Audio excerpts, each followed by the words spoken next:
স্বামী স্ত্রী হিসেবে আমাদের জীবনের একটা নতুন জার্নি শুরু হতে চলেছে। আমি কথা দিচ্ছি ছোট সাহেব, নিজের শেষ নিঃশ্বাস অবধি আমি শুধু আপনারই থাকবো। এসো।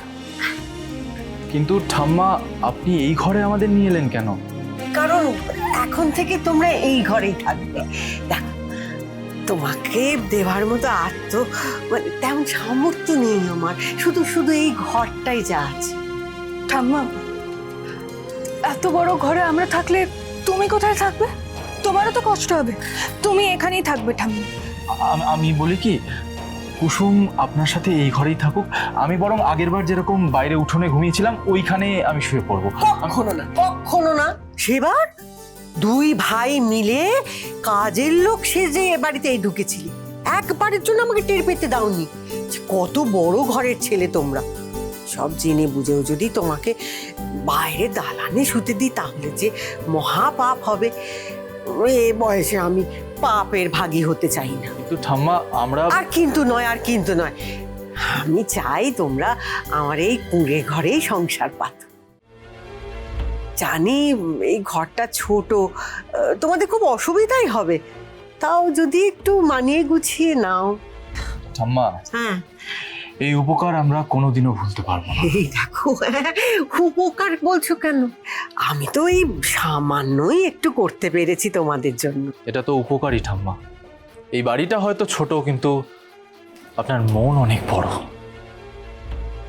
এরকম একটা বিপদের সময় যেখানে কেউ আমাদের পাশে দাঁড়াতে চায়নি, সেখানে আপনি আমাদের বৈবাহিক জীবন শুরু করার একটা জায়গা দিলেন, একটা সুযোগ দিলেন।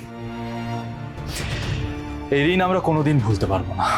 কি দেখো, এতে আবার ঋণের কি আছে? হ্যাঁ, আমার এই ঘর তোমাদের প্রথম বাড়ি হবে, এটা তো আমারও সৌভাগ্য।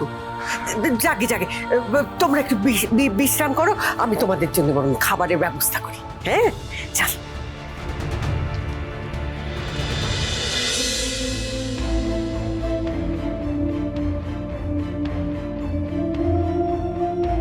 স্মৃতি অমর ইন্দ্রাণী, পৃথিবীর কোনো শক্তি তাকে মুছে ফেলতে পারবে না। তোমার জন্য হয়তো ওর নাম আমি বাড়িতে উচ্চারণ করতে পারবো না, কিন্তু ও স্মৃতি তো আমার সঙ্গে থেকে যাবে। শুধু আমার সঙ্গে কেন, এই বাড়ির প্রত্যেকটা ইট, কাঠ, পাথরের সঙ্গে থেকে যাবে ওর অস্তিত্ব।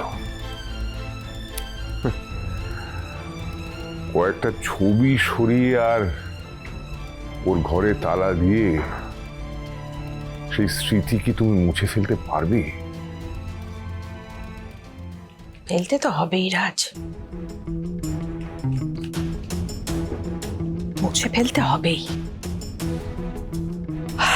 আজ থেকে একটা নতুন দিন, নতুন অধ্যায় শুরু। সেখানে অতীতের কোনো স্থান নেই, মুছে ফেলতে তো হবেই। কুসুম, স্বামী স্ত্রী হিসেবে আমাদের জীবনের একটা নতুন জার্নি শুরু হতে চলেছে। আমি কথা দিচ্ছি ছোট সাহেব, নিজের শেষ নিঃশ্বাস অবধি আমি শুধু আপনারই থাকবো।